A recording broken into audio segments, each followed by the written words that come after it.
7 reasons why you keep tripping over your skipping rope, and in this video I'm going to show you exactly how to fix them. Let's go. Number 1, your rope is too long. If your rope is too long, what's going to happen is it's going to hit the floor way out ahead of you, and it's going to rebound and whack your feet or your shins, and you're going to find yourself constantly messing up all the time. You're also going to really struggle to get the speed that you want and learn with the correct form because you're having to overcompensate for the length of your rope. Chances are you've probably got your rope out the bag and you've just started using it and you haven't adjusted it to fit the correct rope length to suit you. Number 2, your rope is too short. If your rope is too short because you've adjusted it, now you find yourself tripping up and messing up all the time. The reason is because it's so short, there isn't a massive gap between the rope and the top of your head. So the minute your arms drift wide, which is completely normal when you're learning how to jump rope, you're going to mess up. So what you need to do is find the correct rope length to suit you. To get the correct rope length, simply stand on your rope and hold your handles up. Your handles should come up to your armpit area. Once you've got the correct rope length, you'll find it a lot easier to build up success with your technique and your jumps. However, rope length is all about personal preference. So what you will find is that you'll have to adjust your rope quite a few times to find what rope length best suits you. Number 3, your arms are too wide. If your arms drift wide like I'm doing now, what happens is the rope becomes shorter. So what we want to do is swap from having our arms in this wide position and get our arms as close to the body as we can. What that will do is it will create a nice narrow looking arc like this, which is going to give us more success because now we've got more length and more chance of jumping through this nice narrow arc. Now it's normal that your arms might drift wide when you first start learning how to jump rope, but over time, I want to see if you can flex those guns, bring the elbows back behind the body and get them arms closer to the body. If you do that, you'll find yourself getting far more success with your jumps and you'll stop tripping over your rope. Number 4, you're using your arms too much to spin the rope. We don't want to be using our arms because this is going to waste lots of energy. We're not going to be able to get any consistency with our speed, our tempo, and you're going to find yourself tripping up. So let me show you more an efficient way of how we want to spin this rope. Now we've established that we want to keep these arms close to the body. What this does is it puts our wrists in the pocket position.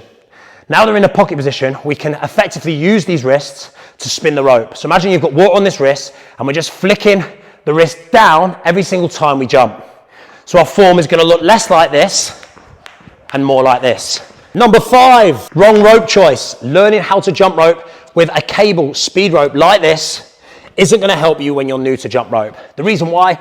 Because this rope is really light, it cuts through the air really, really quick, which gives you no control or feedback, which will make learning how to jump rope really, really difficult.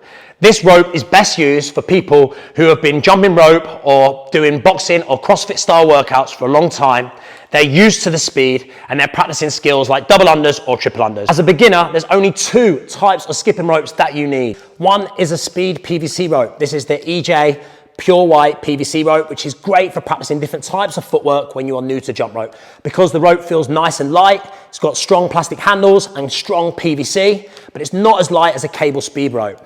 You've then got the opposite, which is the beaded skipping rope. Because of its strong plastic handles, plastic beads and thick cord, this will provide you with more control and feedback. So using these 2 types of skipping ropes as a beginner, you're going to get far more success than using a cable speed rope. So rope choice does matter when it comes to tripping over your rope and getting more success with your jumps. Number 6, you're going too fast. If you're doing everything at 100 miles an hour, you need to slow down, take a chill pill and just relax.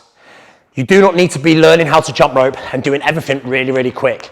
In fact, what I want you to focus on is everything with a high level of control, technique, rhythm, timing, balance and coordination.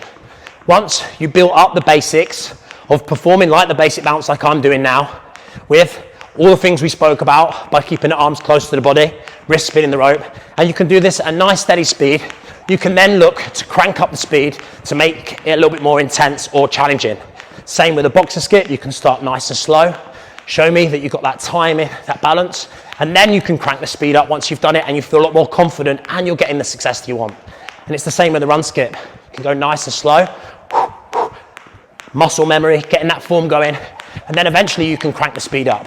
But make sure you focus on control, technique, building that solid foundation before you start cranking up the speed. Otherwise, you're gonna find yourself messing up. And number 7, maybe you're trying skills that just are a little bit too advanced for where you're at in your jump rope journey. Don't rush the process, take your time, be consistent, and to start with, just focus purely on building up a consistent routine where you're practicing for 5-10 minutes.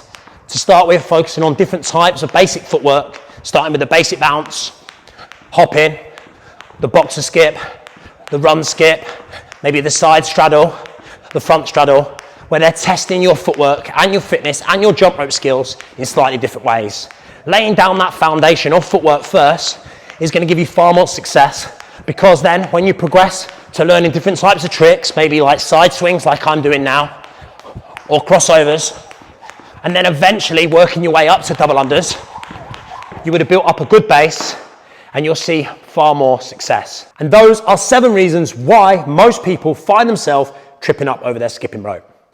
Do not put too much pressure on yourself when you're learning how to jump rope. Do not get impatient, just be consistent and practice. And don't worry if all these changes that I've shown you in this video take some time to implement. That's all part of the fun and the challenge. But with practice and consistency and being aware of these changes, your form will improve, you'll start to get more success, and you'll find yourself not tripping over your rope. I hope you've enjoyed this tutorial. If you have, please leave a comment below and make sure you subscribe to my YouTube channel, where I'll be posting more helpful content to help you elevate your skipping skills. Now let's go.